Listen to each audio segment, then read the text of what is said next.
Sri Chaitanya Manobishtam Stapitam Yena Bhutale Swayam Rupa Kadamayyam Dadati Swapadantikam Vandeham Sri Guru Sri Yuta Padakamalam Sri Gurun Vaishnavamscha Sri Rupam Sagrajata Sahagana Raghunathanvitam Tam Sajivam Sadvaitam Savadutam Parijana Sahitam Krishna Chaitanya Devam Sri Radha Krishna Pada Sahagana Lalita Sri Vishakhanvitamscha He Krishna Karuna Sindhu Dinabandhu Jagatpate Gopesha Gopika Kanta Radha Kanta Namostate Tapta Kanchana Gaurangi Radhe Vrindavaneshwari Prishabhanu Sute Devi Pranamami Hari Priye Vancha Kalpatarubhyascha Kripa Sindhubhya Evacha Patitanam Pavanebhyo Vaishnavebhyo Namo Namaha Jai Shri Krishna Chaitanya Prabhu Nityananda Shri Advaita Gadadara Shiva Shadi Gaur Bhakta Vrinda Hare Krishna, Krishna Krishna, Hare Hare,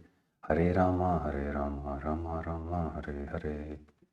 Mukam karoti vachalam pankum langayate girim yatkripatamaham vande Shri Gurum Dinatarinam Paramananda Madhavam Sri Chaitanya Ishwaram Hari Om Tat Sat. Shri Radha Gopinath Bhagavan Ki Jai. Jagat Guru Srila Prabhupada Ki Jai. Grantaraj Srimad Bhagavatam Ki Jai.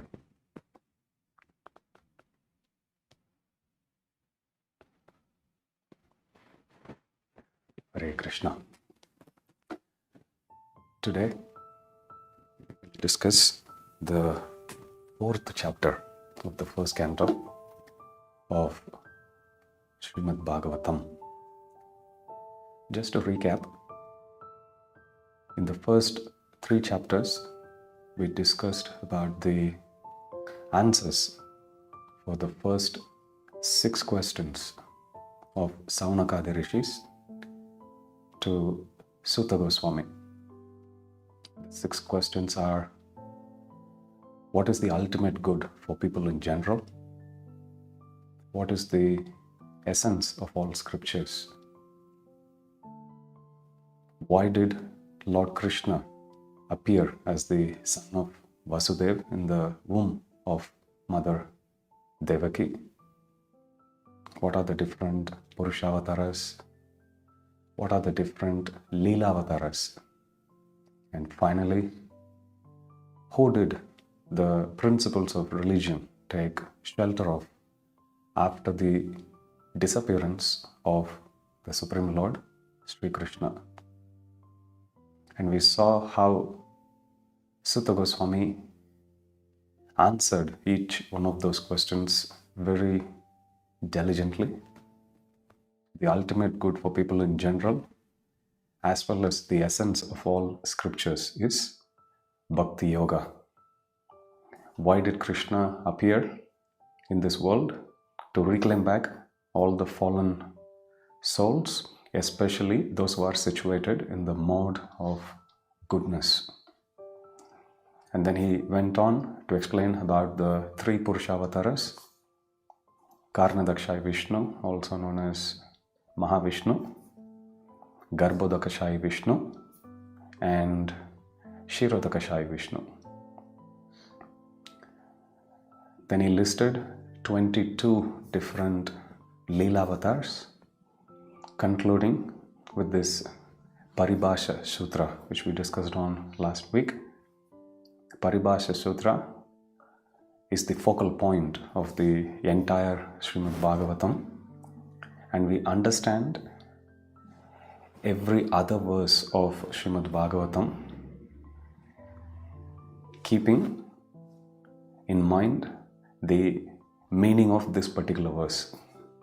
Etecham sakala pumsa Krishnastu Bhagavan Swayam Indrari Vyakulam Lokam Mridayanti Yuge Yuge. All these different incarnations, they are either expansions or the expansions of Krishna, but tu. Krishna's tu means but. But Krishna is Swayam Bhagavan. In other words, he is the original personality from whom all these different avatars like Rama, Narasimha, Varaha, Matsya, Kurma, all the different avatars, they come from him. And then finally, in answering to the sixth question, Suta Goswami says that these principles of religion, they took shelter of Krishna in the form of Grantavatar, which is Srimad Bhagavatam. Krishna svadamo pagate dharma jnanadibisaha kalau nashta drishamesha puranarko aduna uditaha. That after Krishna departed from the mundane vision, accompanied by dharma and jnana, which is principles of religion and knowledge, Krishna as a replacement for him, he appeared as Srimad Bhagavatam. Kalau nashta drishamesha, whoever who is disillusioned by the darkness of this Kali Yuga can take light, can take inspiration and shelter of this Srimad Bhagavatam Purana Arka, which has arisen on the horizon as a sun which is giving light to the entire universe. Now, after being nicely answered, the sages of Naimisharanya, they express their satisfaction. That's how this fourth chapter of the first canto of Srimad Bhagavatam, titled Appearance of Sri Narada, this is how it starts.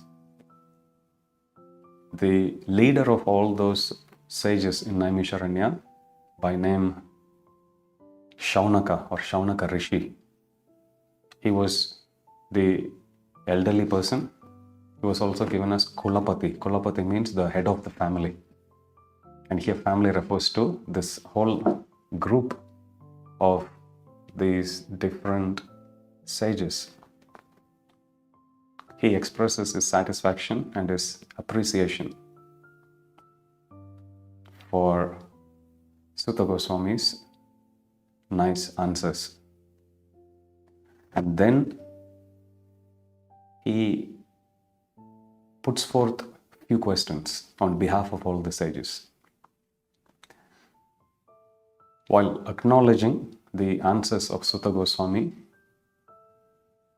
he calls him Mahabhaga. Mahabhaga means the most fortunate person.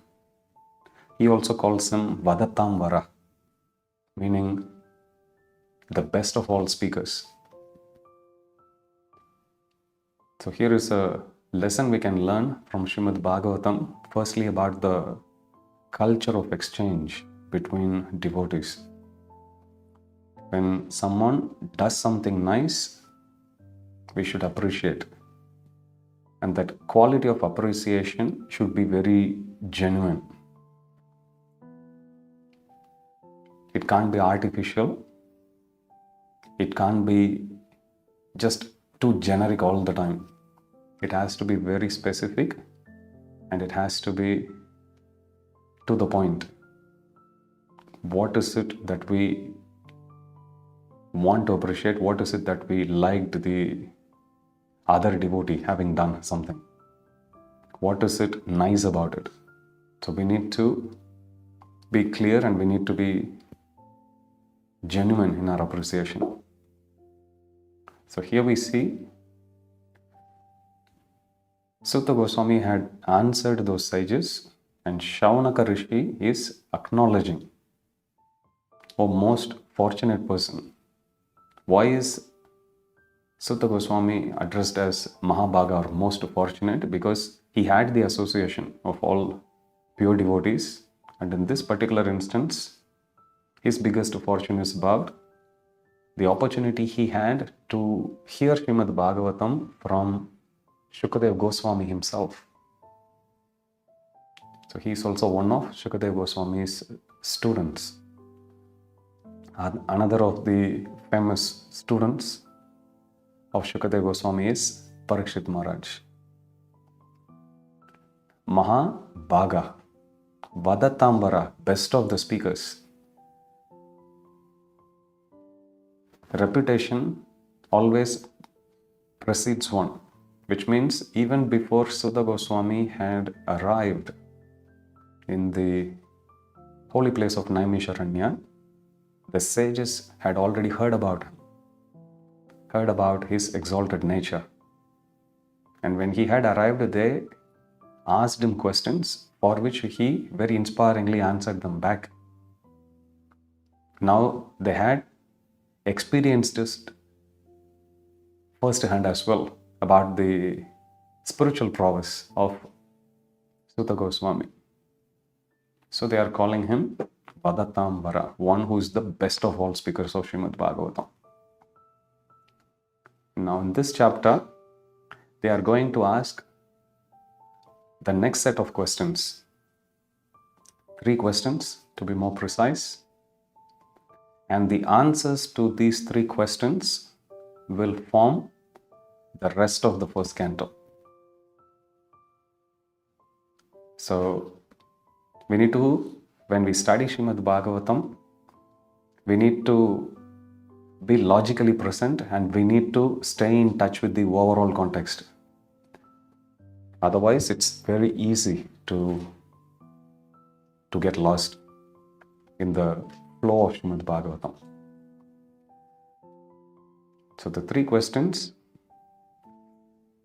which Shaunakadi Rishis, they will ask, or Shaunaka Rishi on behalf of all the sages will ask, will be presented in this first section of the 4th canto, or rather 4th chapter of the first canto of Srimad Bhagavatam.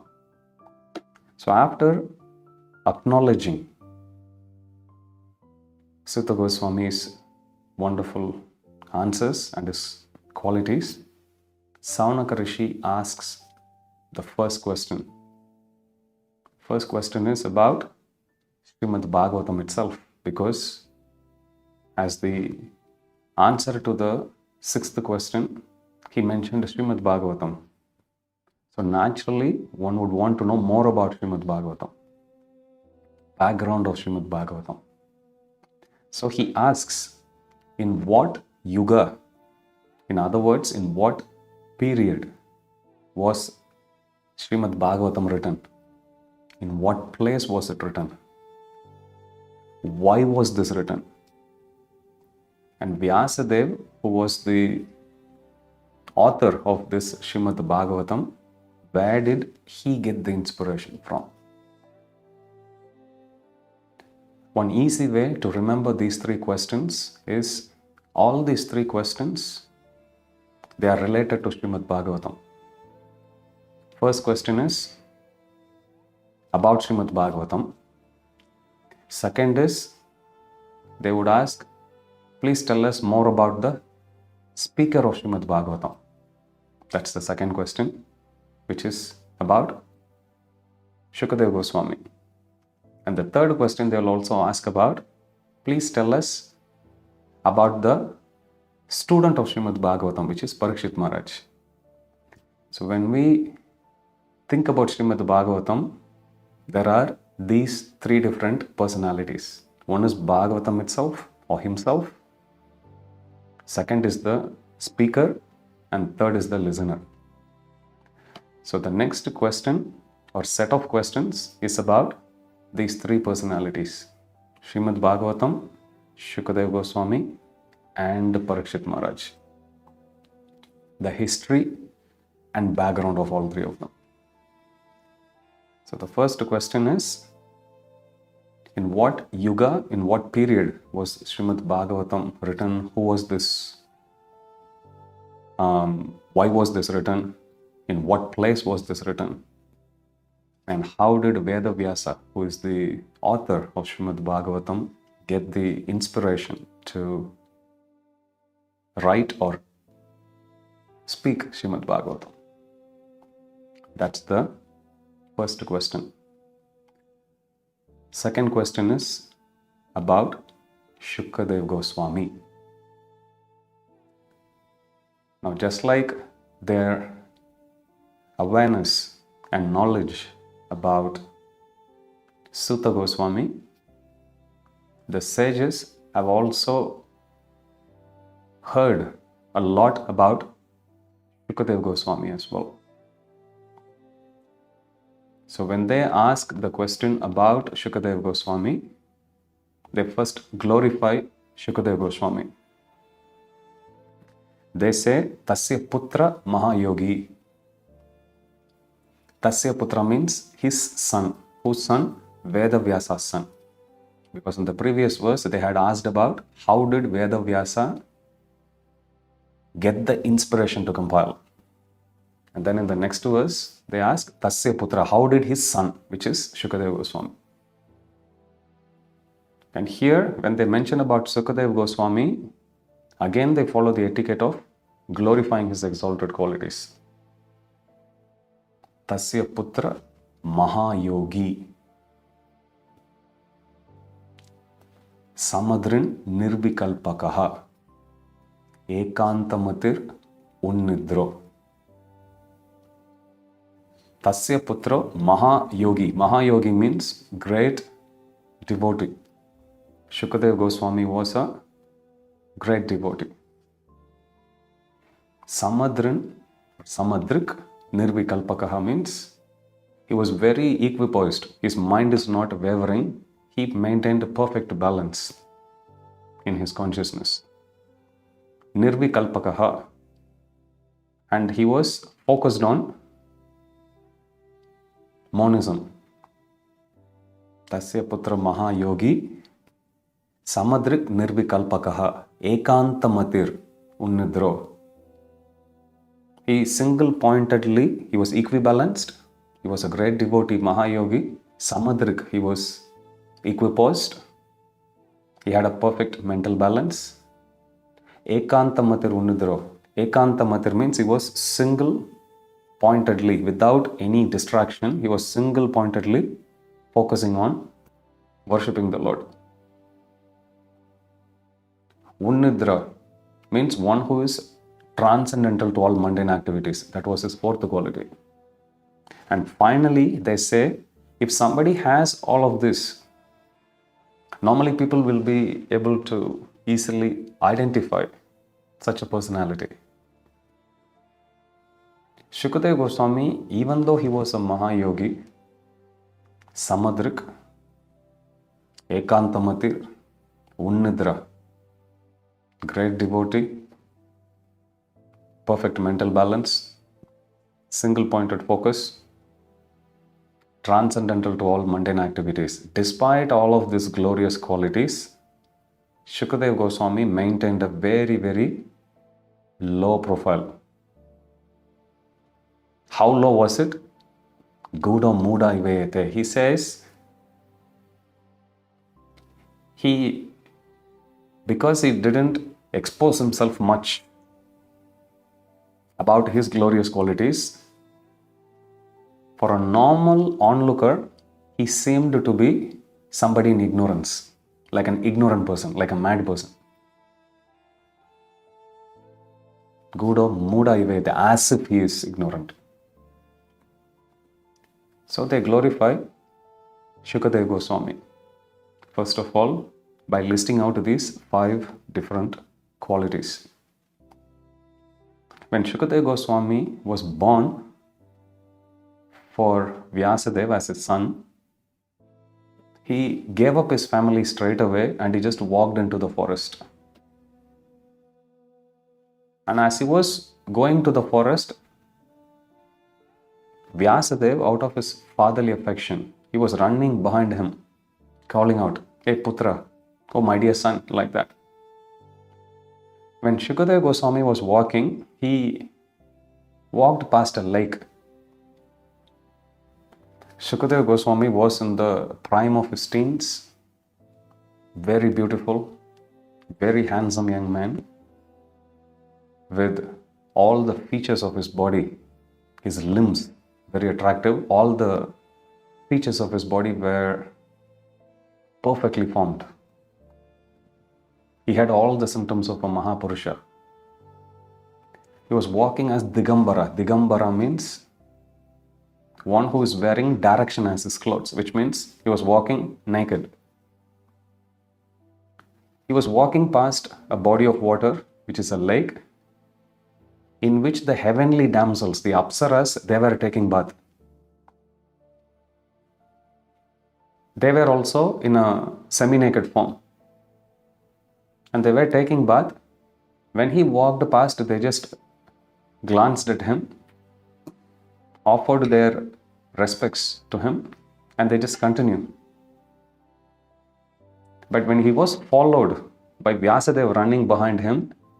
Immediately they came out of the waters and they covered their body with proper clothes. Vyasadeva stopped and asked them, my son, he is very beautiful, handsome. He was not even wearing clothes. But when he was walking, you didn't bother to cover yourself. Whereas I am a grahastha and I am old enough to be your grandfather. But now, feeling overcome with shame, you are covering your body with the clothes. Why didn't you cover when my son was passing by? And why are you now following etiquette just for me? Those young girls told Vyasadeva that your son is such a great devotee, such a self-realized personality, he doesn't even see the outer covering of the body. In other words, he doesn't even see the difference between male and female. That's how elevated he was. When he was barely 12 years old, 12, 13. The sages of Naimisharanya had heard about that and they fondly remember here, again glorifying Shukadeva Goswami by citing this particular incident. And he also asks, how did the residents of Hastinapura, Hastinapur was the capital city. Hasti means elephants. Hastinapur means the city of elephants. There were so many elephants that the city itself got its name as the city of elephants. Normally, to maintain one elephant, it takes a lot of effort, a lot of food, a lot of manpower. If the whole city is filled with elephants and the city itself gets its name, we can only imagine how much effort it must have taken. And we can only imagine about how much riches and opulence they must have had to be able to maintain those many elephants. So when Shukadeva Goswami, as he was walking from door to door, different places, how was he recognized by the residents of Hastinapur? They all come under this one single question about, please tell us about the history of Shukadeva Goswami. But when it comes about asking or speaking about the history, they are going into details. How was he recognized? They are asking, how did the meeting between Shukadeva Goswami and Parikshit Maharaj come about? Because Shukadeva Goswami, he is not so much interested in any family affairs. As soon as he was born, he just walks to the forest as a sannyasi. As soon as, in fact, even before he was born, he was beyond the influence of illusory energy. Krishna himself gives his boon to him even before he was born. He didn't even bother to follow the worldly etiquette of covering one's private parts of the body. That being the case, how did he meet Parikshit Maharaj, who was a king? May not be an ordinary king, but he's still a king, a grahastha, whereas he is just a wandering monk. How did the meeting between both of these two illustrious personalities happen? And finally, in regard to Shukadeva Goswami, they say he just wanders around. Even if he stops in a home, he stays for very, very limited time. How much limited is that? Or how limited is that? Sa godohana matram hi. Godohana means milking the cow. How long will it take to milk the cow? It's a nice quantification of the duration of the time they give. Sa godohana matram hi. However long it takes just to milk the cow, that's how long he would stay in any home. Which means like barely, I have milked the cows. It won't take long. You can do in 5 minutes, 10 minutes max. That's how long he would stay.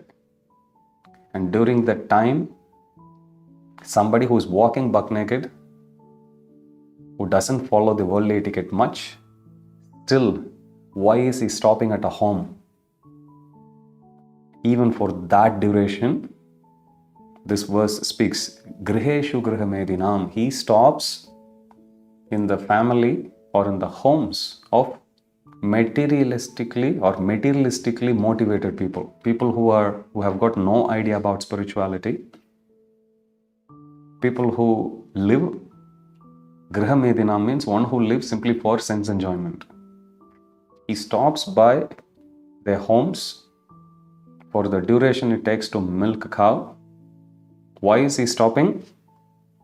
Avekshate mahabhagas tirtikurvam stadashramam. Simply to tirtikurvam stadashramam means simply to transform their home into a temple. Simply by giving his association to them, he will give them spiritual instructions just for maximum 10 minutes, the time it takes to milk a cow. And because of his purity, he would bring about a transformation in people's heart and he'll move to the next home. It goes to show, even for Paramahamsas like Shukadeva Goswami, going door to door and preaching this message of Bhagavata Dharma, preaching this message of Krishna consciousness is important. What to speak of ordinary souls like us? It should be our life and soul, because someone of the stature of Shukadeva Goswami, who didn't even bother to cover his body, who didn't even bother to stay in home or to follow the worldly affairs, somebody who had shunned all kinds of social etiquette, even he took the preaching mission of Krishna seriously. Even he goes door to door giving this knowledge to others. What to speak of mere mortals like us? We should not fall trap to that mental block that I'm not qualified or I'm too qualified to preach. Who can claim themselves to be more qualified than Shukadeva Goswami himself? But here, Bhagavatam says, Godohana matram he stays there. Tirtik kurvam stadashramam. He, simply by going and giving them association, he transforms their hearts and he converts the home into a temple, simply by transforming them. So this is how the sages headed by Saunaka Rishi asked their second question. First question was about Srimad Bhagavatam. In what yuga, what place, for what reason was this written? How did Vyasadeva got inspiration to write this? And second one is about Shukadeva Goswami. Tasya putra mahayogi. Shukadeva Goswami, who is known as the great devotee. Samadrin nirvikalpakaha. He was very equibalanced, equipoised. Ekantamatir nidro. Guda muda ivete. He was mentally balanced perfectly. He was very much focused, transcendental to the material affairs, and because of not being exposed much, he came across as if he was ignorant. And then they mentioned about the incident when he was going past that body of water and how even the heavenly damsels, they could recognize his greatness. And how did the meeting between Shukadeva Goswami and Parikshit Maharaj came about? And finally, that great Shukadeva Goswami who goes door to door, stays only for the duration that it takes to milk a cow and to transform people's hearts during that time. He has taken that as his mission. Can you please tell us about the history of Srimad Bhagavatam in relation to Shukadeva Goswami? So this is their second question. Finally, they ask about Parikshit Maharaj. Who is Parikshit Maharaj? Pandavas were 5 in number: Yudhishthir, Bhima, Arjuna, Nakul, and Sahadev. Arjuna had 4 wives. One of them was Subhadra or Subhadra Maharani. The son of Arjuna and Subhadra Maharani was Abhimanyu. Abhimanyu married Uttara. The son of Abhimanyu and Uttara was Parikshit Maharaj. In other words, Parikshit Maharaj was the son of the Pandavas, or grandson of the Pandavas, or to be more precise, grandson of Arjuna. So Parikshit Maharaj was not an ordinary person, especially when someone is born in a family of such illustrious personalities. Srila Prabhupada says in the purports of Srimad Bhagavatam that the Pandavas were so exalted and pure that at the end of their life, they went to the spiritual world in their self-same body. And Prabhupada also mentions about Draupadi and Subhadra Maharani as well. They also went in the self-same body. That's how pure they were. There was nothing material about them. So here, the third question is about Parikshit Maharaj. The Saunakadi Rishis ask Sutta Goswami, please tell us about the birth and activities of Parikshit Maharaj. That's their first question. Then, just like how they did for Shukadeva Goswami, they list the qualities of Parikshit Maharaj as well. Parikshit Maharaj was a great emperor, not just an ordinary small-time king. He was a great emperor, the king of all kings. He was ruling the whole world. He was so powerful that even his enemies would actually bow down to him, to be subservient under his control. Third quality, he increased the prestige of Pandu dynasty. Normally you'll hear this term nepotism. If somebody is born as the son or a daughter or in the family of someone who is rich, famous personality, there are many advantages they have and they'll easily make it to the top. In fact, they are born at the top. They don't need to make much effort, which a normal human is supposed to actually do to attain the same level of fame and success in life. Parikshit Maharaj is not like that. Parikshit Maharaj was great in his own way. So much so, he made Pandu dynasty more famous. So the family of Pandus were not glorified simply by the birth and activities of the Pandavas, not just by the birth and activities of Abhimanyu, but also in the third generation by Parikshit Maharaj. He increased the glory of Pandu dynasty. He was young and powerful, and he was also possessing kingly opulences. In other words, he was doing great in every sense. Despite all this, how did he become the student who had given up everything and dedicatedly just heard Srimad Bhagavatam for 7 days, fasting all the time? So they want to know more about Parikshit Maharaj and his activities. In speaking about Parikshit Maharaj, they list down some qualities of pure devotees. And just like this one particular quality which we saw in Shukadeva Goswami, which is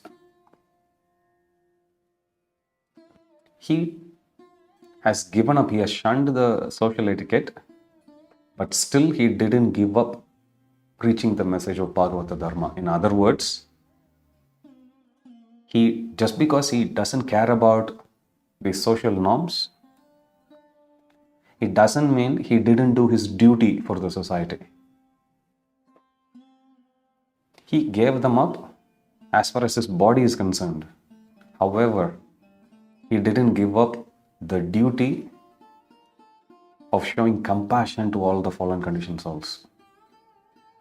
That's the reason why Shukadeva Goswami was still traveling door to door. A similar quality is highlighted in this section as well when they glorify in general about the qualities of pure devotees. And they've already recognized Parikshit Maharaj also as a pure devotee. So they glorify Parikshit Maharaj. They've already glorified him directly, saying how powerful he was, how young and youthful he was, how he increased the glory of Pandu dynasty, how even his enemies would bow down, how he was a great emperor, so on and so forth. And now they are going to glorify specifically about his devotional qualities, which they say is common for all the pure devotees. What are they? Shivaya lokasya bhavaya bhutaye. Shiva means auspicious. Here Shivaya is used in the context of Shivaya lokasya means for the welfare of the whole loka. Bhavaya bhutaye, normally pure devotees, they act for the welfare of the whole world, increasing their wealth, prosperity, spiritual well-being of the entire world. This is what a devotee does. So here they are saying Shivaya lokasya bhavaya bhutaye. Normally when we talk about devotees, this is what they do. They just increase the welfare, development and the prosperity of this entire world. Ya uttama shloka parayana janaha. Who increase all of this? Uttama shloka parayanaha means, Uttama shloka means the Supreme Lord. Parayanaha means one who glorify that Supreme Lord with choice poetry. In other words, pure devotees, Shivaya lokasya bhavaya bhutaye, they increase the wealth, prosperity and the well-being of everyone in this world. Jivanti nat martam. This is very, very important quality. Jivanti na atmartam means they have no selfish interest. They are not bothered about themselves at all. And we see here this particular quality being epitomized by Shukadeva Goswami. He didn't care about himself at all. He only was worried about the spiritual upliftment of this entire humanity. So he went door to door and he did. Parikshit Maharaj also did in his own way. By being the emperor of this whole world, he made sure that everyone followed the path of Bhakti Yoga. To what extent? Jivanti na atmartam. By showing zero inclination in his own self-interest. He completely gave himself to the whole world. Jivanti natmartam ashau parashrayam, by giving shelter to everyone and by not bothering about himself at all. If these are the glorious qualities with which devotees live by, with which our devotees are identified and recognized, why did Mumocha Nirvidya Kute Kalevaram? Why, this being the case wherein he has already dedicated his life, he had already given shelter to the whole world, he didn't show any self-interest on himself at all, he had increased the prosperity, wealth and well-being of the entire humanity. Why did he give up all this? And here Srimad Bhagavatam. Now they were very curious. Imagine the most richest person in the world says, I'm giving up everything and tomorrow onwards I'll be a pauper in the street. Naturally, one will be curious. Here we are talking about a person who was qualified in every sense. Most powerful, most rich, most compassionate, most famous, most adored by the whole world as the emperor. He comes in the family of great devotees. And he is already ruling the whole world so nicely as the devotee of the Supreme Lord. So everything was going well. Why did he give up all of them? Naturally, if one gives up everything, it will arouse the curiosity of the general population. So here the sages are asking, why did he give up? So after asking these three questions, which is about Srimad Bhagavatam, history of Shukadeva Goswami, as well as the birth and activities of Parikshit Maharaj, they bow down to Suta Goswami and they request him to answer these three questions. The answers to these three questions will form the rest of the first canto. So the first topic which Suta Goswami is going to answer is about Srimad Bhagavatam. When was it written? Where was it written? Why was it written? And on what inspiration did Vyasa write Srimad Bhagavatam? So the first question will now be answered by Suta Goswami. Vyasa divided the Veda into 4 different divisions. The very word Vyasa means one who divides and compiles. Vyasadev's actual name is Krishna Dvaipayana. Vyasa is his job title, so to speak. So Vyasadeva, he took the original Veda. The origin of Veda is given in the scriptures as Yasyaika Nishvashitam Vedaha, which means the Vedas originated from the breath of the Supreme Lord. When Lord Brahma sits in meditation, at that time Krishna reveals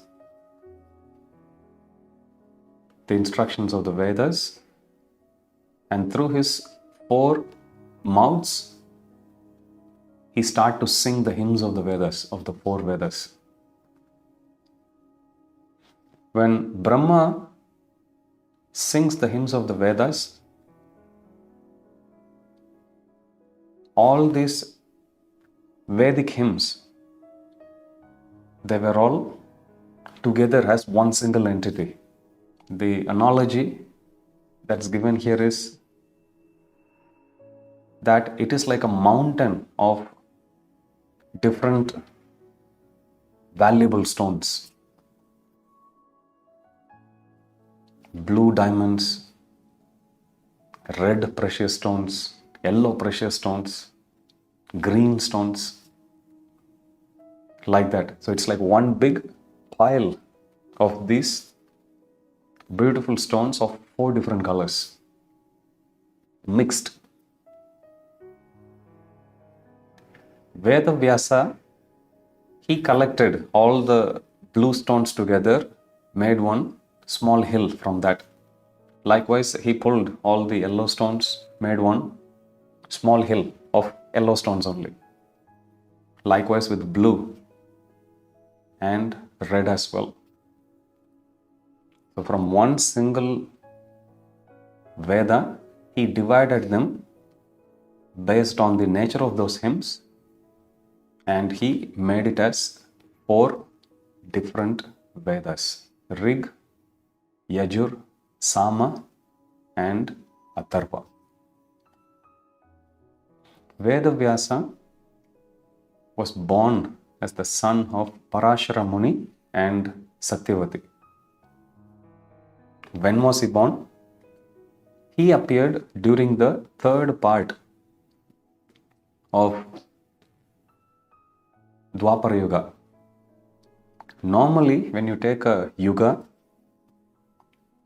the first 10% of the time of a particular yuga, of any yuga for that matter, is known as Sandhya Rupa. Sandhya Rupa means it's the transition period between, or the overlapping period between one yuga and the other. So when you read Mahabharata or even any other Puranas, you will come across instances where they will see symptoms of an upcoming age. You can see in Mahabharata. Even though Mahabharata is a compilation of incidents or historic facts that happened in Dwapara Yuga, towards the end of Mahabharata, you will see that Yudhishthir Maharaj as well as Arjuna, they noticed some symptoms not befitting those people living in Dwapara Yuga, but they are more aligned with those who will appear in Kali Yuga. In other words, the symptoms of Kali Yuga started to appear sparsely here and there during the end of Dwapara Yuga itself. So the first 10% of any yuga is known as Sandhya Rupa.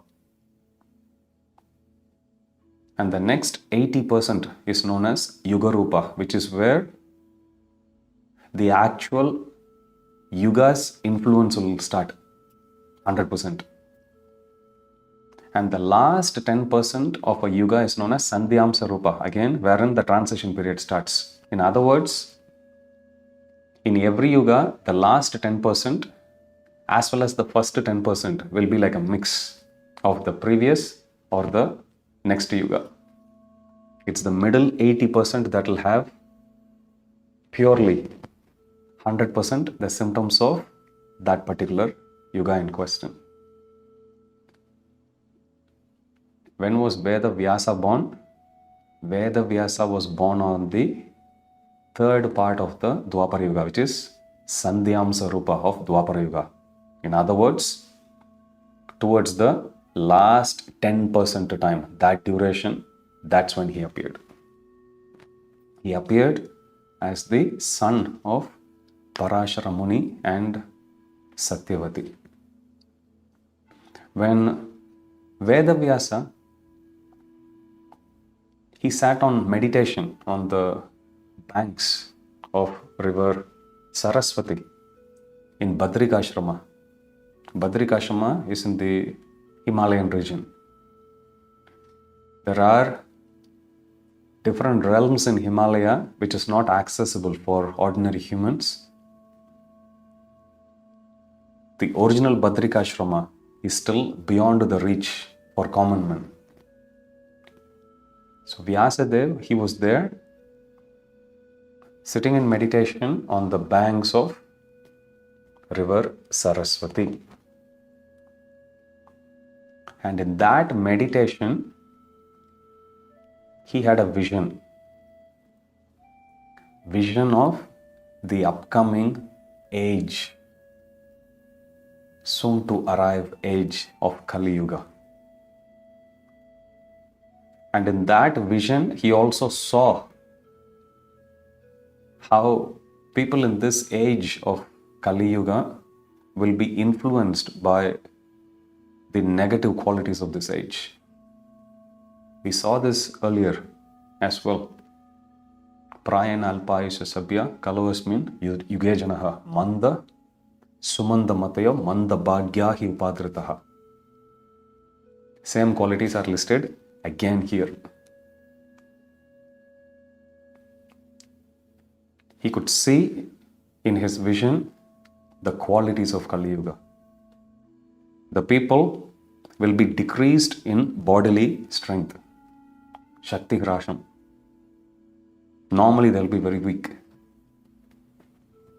Ashraddha Dananan. They'll be generally faithless. It'll be very hard for them to build faith in anything. Nisatvan. Usually people will be in mode of passion and ignorance only. Nisatvan means lack of sattva guna. That's what it means. Durmedan. We know what it means. Dull-witted, less intelligent, unintelligent. Rasita Ayushaha, reduced duration of one's life. And Durbagan, unlucky. We saw all these qualities earlier as well. So he could see in his meditation all of this going to influence the people in general. As a pure devotee of the Lord, his heart was filled with compassion and he started to contemplate. How can I help these people in Kali Yuga? And what was born out of that compassionate contemplation is his decision to make the knowledge of the Vedas accessible to the mass population. It goes to show in those days, the same knowledge, to acquire it was very difficult. Because till that point, nobody had scripted the Vedas. Nobody had propagated the Vedas in such mass scale. Vyasadeva started this propagation towards the end of Dwapara Yuga, or approximately 5,000 years ago from today. So then he takes the Vedas and divides it into 4. Rig Veda, Yajur Veda, Samaveda and Atharva Veda. And he also took the historic facts and the other authentic stories like the Itihasas and Puranas, compiled them to make it accessible for everyone. He specifically wrote Mahabharata, which is a Itihasa, as well as the Puranas, all the Puranas, at that point, all 17 of them. Plus the Itihasas, he wrote all of them as the fifth Veda. Why? Because to recite the 4 Vedas is difficult. He wrote specifically Mahabharata for people in this age of Kali Yuga. Stri, Shudra, Dvija Bandhunam, it's given. Especially to people who don't get that much opportunity to study the Vedas. Women, people who are born in Shudras, as Shudras means those who don't normally get the opportunity. And Shudras were always big in number. In Kali Yuga, everyone is a Shudra. Kalau Shudra Sambhava. But in Vedic times also, the proportion of Shudras will always be more than the number of Brahmanas. In Vedic times, if you take 1,000 people, for every 1,000 people, there will be 1 Brahmana, 9 Kshatriya, 90 Vaishya, and 900 Shudras. So the number of Shudras is 900. So Brahmana, Kshatriya, Vaishya, and Shudra. The proportion in terms of population is 1:9:90:900. Even in Vedic times, 90% of people were Shudras only. But if we take Kali Yuga, 100% are Shudras. So Vyasadeva saw in Kali Yuga, if these people are going to struggle, which is all of us, so he compiled the Vedas into these different categories. Not only did he divided them, he also entrusted this to some of his very qualified disciples, asking them to take responsibility for each of those Vedas and propagate it to the whole world through their disciples and grand disciples. So Rig Veda, he gave it to Paila Rishi, who is his disciple. Yajurveda to Vaishampayana. Come across Vaishampayana in many instances, in Puranas also. Samaveda, he gave it to Jaimini Rishi. And Atharva Veda to Sumanta Muni, or Sumanta Muni is another name for Angira Rishi. Itihasas and Puranas, he entrusted it to Romaharshana Rishi. Romaharshana was the father of Sutta Goswami, who is narrating all this. So he says, Pitame, my father, he says when he mentions about Romaharshana. So Sutta Goswami, in some places you will come across, Sutta Goswami's name is Ugrashrava. It's given in Srimad Bhagavatam. In some places you will come across him being addressed as Romaharshana Sutta, which means the son of Romaharshana. So Sutta Goswami's father, Romaharshana, was entrusted all the Puranas, the 17 Puranas at that point, because Bhagavatam hadn't been written yet. At that point, 17 Puranas as well as Mahabharata. He entrusted that to Romaharshana, asking him to propagate.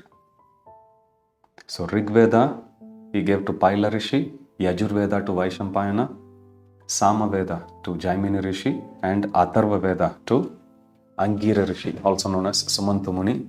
Itihasas and Puranas, he entrusted it to Romaharshana.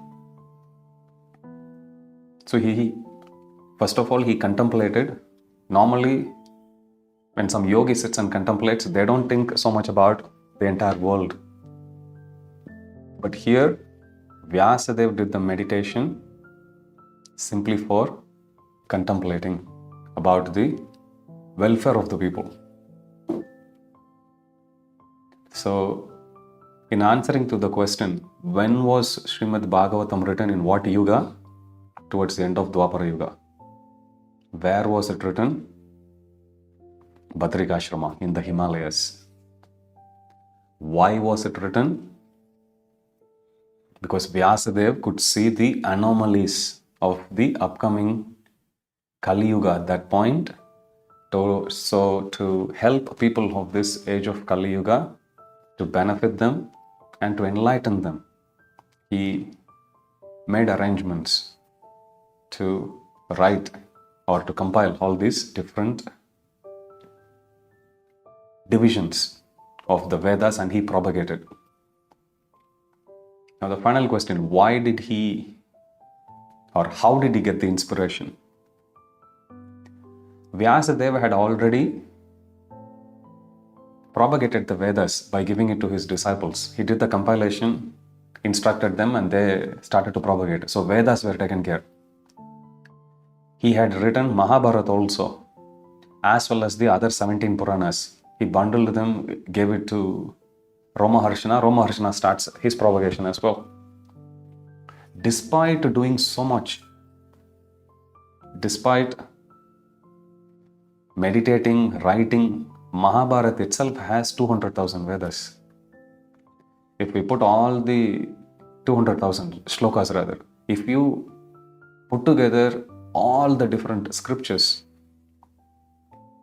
so many millions of verses he had already written, compiled, and given out, propagated.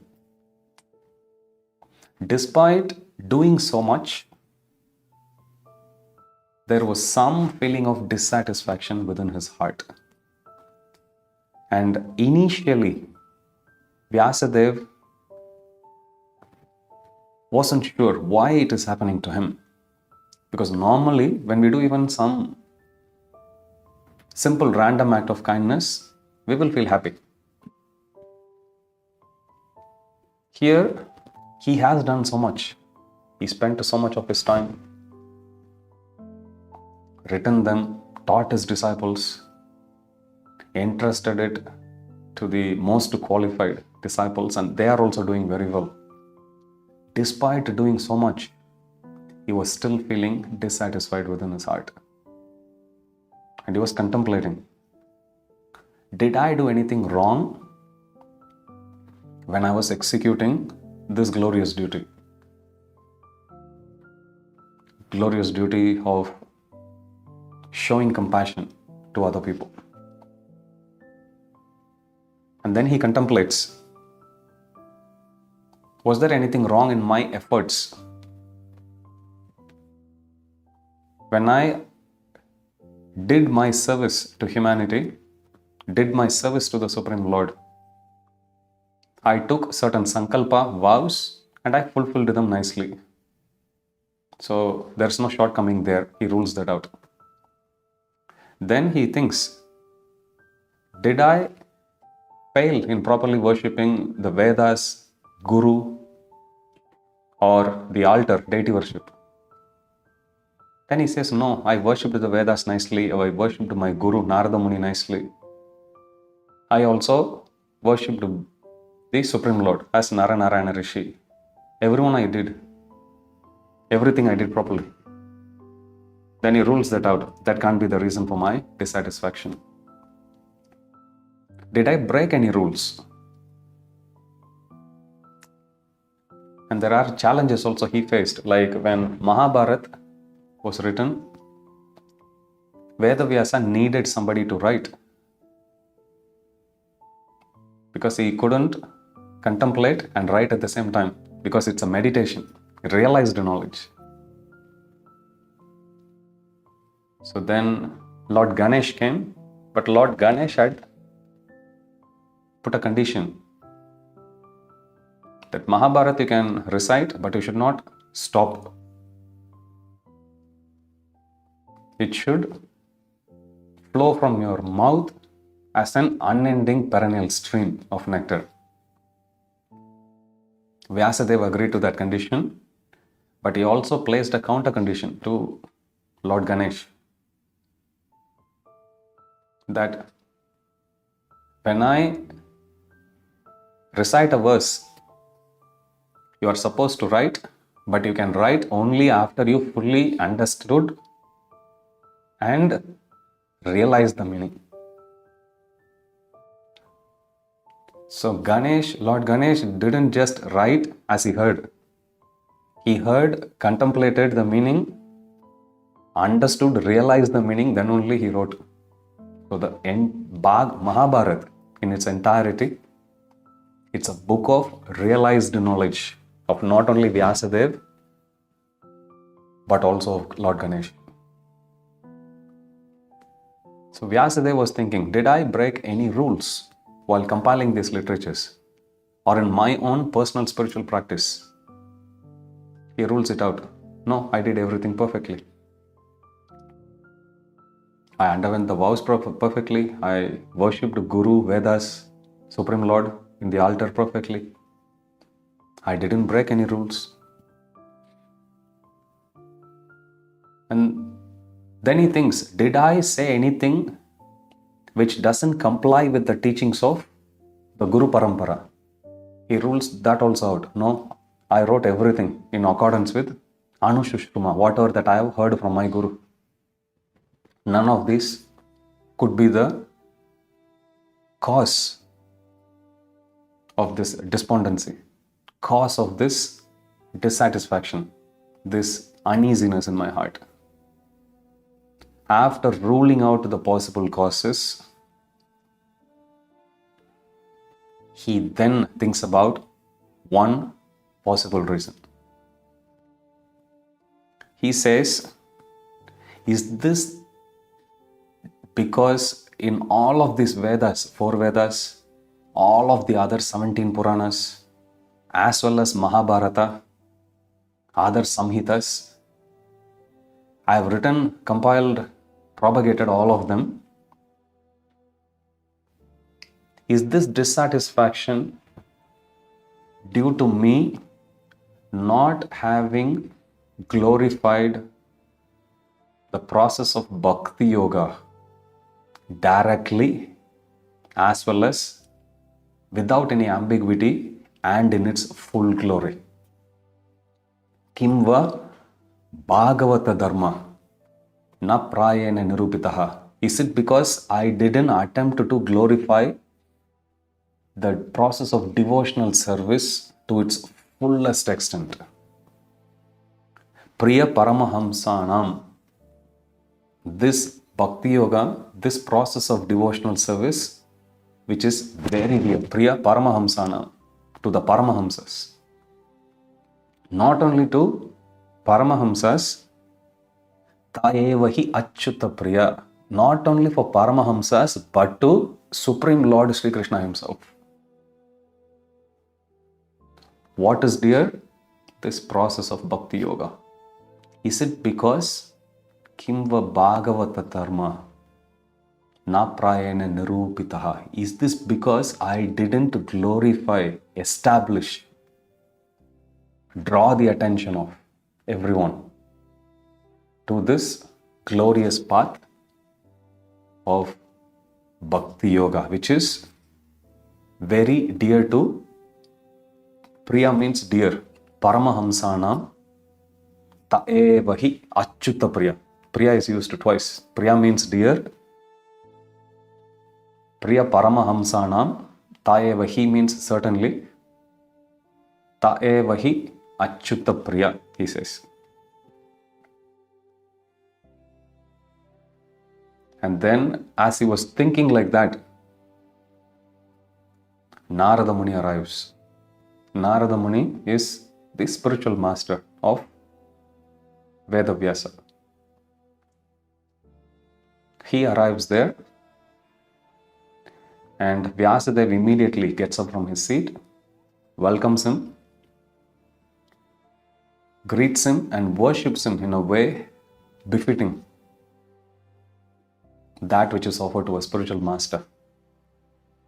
And then he sits at his lotus feet, ready to serve him. And we'll see the conversation between both of them in the next chapter. So this is how fourth chapter is presented in Srimad Bhagavatam. The background of Srimad Bhagavatam and the background for rest of the cantos or rest of the chapters of the first canto of Srimad Bhagavatam. So we'll discuss more in the next two chapters about the history and the details and the background of Srimad Bhagavatam. Where was it written? In which yuga was it written? Why was it written? The reason. As well as how did he get the inspiration to write? Vyasa already had gotten the inspiration to write a Srimad Bhagavatam by contemplating about the anomalies of Kali Yuga. And now that compassion would now be coupled with the instruction from his guru, who will establish the supremacy of Bhakti Yoga. And then Vyasadeva, with full enthusiasm, full vigor, would present the Srimad Bhagavatam for the benefit of entire humanity. So this is how fourth chapter ends. We'll start the fifth chapter next week. If you have any questions, you can ask.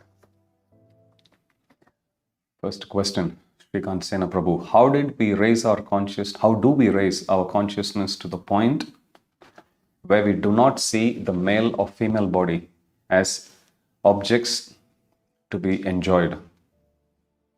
Good question. We can't artificially adjust our mind not to see the differences. What is possible is, let us say, if a boy sees a girl, you see that this is a girl. We can't adjust our consciousness artificially. And it is not needed either. What we need to do on a more practical level is, when we see the member of the opposite sex, that can be boy seeing a girl, girl seeing a boy, we first recognize, yes, this is opposite gender. It is not for my enjoyment, it is for enjoyment of Krishna. Then we can maintain a balance. On one hand, we do recognize that the other person could be handsome, could be pretty, could be beautiful. So we can't artificially say, no, it doesn't look beautiful, or the person doesn't look handsome, the person doesn't look attractive. We recognize that, but along with that recognition about the beauty, glory of the other person, we also understand that that is not for my enjoyment. It is for Radha Gopinath's enjoyment. Same is true even for me. Same is true even for everyone in this world. So I should not go present myself to attract other people. I am also for the pleasure and enjoyment of Radha Gopinath. So if we do this, this is as good as Shukadev Goswami's Vivikta Drishti, Shukadev Goswami's vision of not seeing who is male and who is female. Because whether I take into consideration me or a boy or a girl, doesn't matter. As long as I first recognize what they are, and then I also understand that they are not for my pleasure, they are for pleasure of Radha Gopinath, then this is as good as me not seeing difference between male and female. Okay? Question, Chirag, Prabhu, what was the cause of Vyasadeva's anxiety before Narada Muni arrives? Not remembering the glories of the Supreme Personality of Godhead. Yes. It's not about not remembering. Vyasadeva is a pure devotee of the Lord. It's about Vyasadeva not having fully presented. If we take all the other Puranas, Bhakti will be mentioned, but Bhakti will be mentioned as yet another path. Vyasadeva's contemplation and conclusion is because he hadn't established the supremacy of Bhakti. He hadn't given exclusive focus only for Bhakti in any of those literatures. Because of that, he felt, this is why I'm feeling dissatisfaction. And this self-contemplation, his conclusion, will be seconded, will be confirmed by Narada Muni, who is the spiritual master. Now again, here is a good takeaway message for us about how to deal with challenges in life. Even on this path of bhakti, sometimes we do something, sometimes we feel down, sometimes we may have done some mistake which we will intuitively realize. It's good to contemplate on it, good to deliberate on that, and good to also take that deliberation and to confirm it with somebody who we trust. Could be our Siksha Gurus, could be our mentors, and tell them that this is the trouble I face. As far as I could actually understand, this is what I think as the reason, and if I make the adjustment slightly this way, then I'll be able to fix the problem. So we can take that contemplation and you can confirm that thought process with some devotee who we trust, and then we can go about implementing that decision. Same way, here we see Vyasadeva is also doing. He makes his attempt, but as soon as he makes the attempt, his guru knows about it, his guru arrives straight away. Because Narada Muni is actually very happy about his disciple Vyasadeva for having done so much. And now Vyasadeva is going through slight difficulty, Narada Muni immediately arrives there. So from our side, we need to put our efforts to first of all attempt to solve a problem. Then we can seek the help of others. In this case, especially if it's spiritual matters, we should take help from our devotees who we trust. Sometimes we see devotees in the spur of the moment. They go type something in the social media, could be Instagram, could be Facebook, or could be in some WhatsApp group, or could be a mass email. Sharing in the heat of the moment. But then once you put in writing, it's out there, it's out there. You cannot actually take it back. You will come across, in scriptures especially, instances where a sage would, let's say, curse somebody, a perpetrator. The perpetrator gets scared and they would come fall at the guru's or the sage's feet and ask them to please retract back their curse. You would almost always come across this statement by the sages who would say, no, the words that has gone out of my mouth, it's the same as like that of an arrow that left the bow, it cannot be retracted back. It cannot be retracted back. Same way, these days, you can understand that with social media. Once you put it out there, it's there. Even if you remove the post, people would have seen by then. So we should be very careful who we do guhyamakati prachati, who we reveal our mind to. And that can be 1-2 devotees, and then take their guidance, and then you make the decision accordingly. Okay? By Srila Prabhupada's quotes. Okay, so that's the name of the person. Hare Krishna Prabhuji, it is said that the devotees work for the satisfaction of the Lord. Then why did Vyasadeva wanted to be satisfied himself? Vyasadeva wasn't trying to satisfy himself.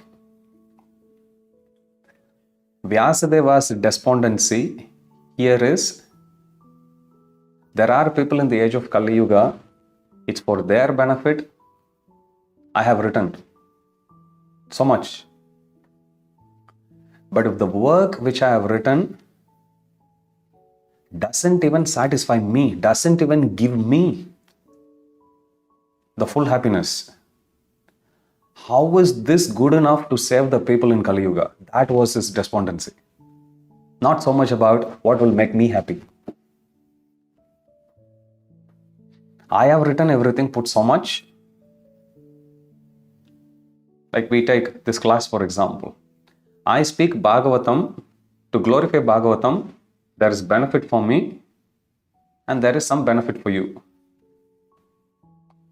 But if I give a class and I myself feel very unmotivated, it's more likely that it won't motivate others as well. So if I don't enjoy what I actually do, that means there is some problem with the quality of the service that we do. Same way, Vyasadeva has written everything, but there is still dissatisfaction with his heart. And the question here is, I have done so much to satisfy, to make the people in Kali Yuga raise their consciousness and come to the spiritual level. But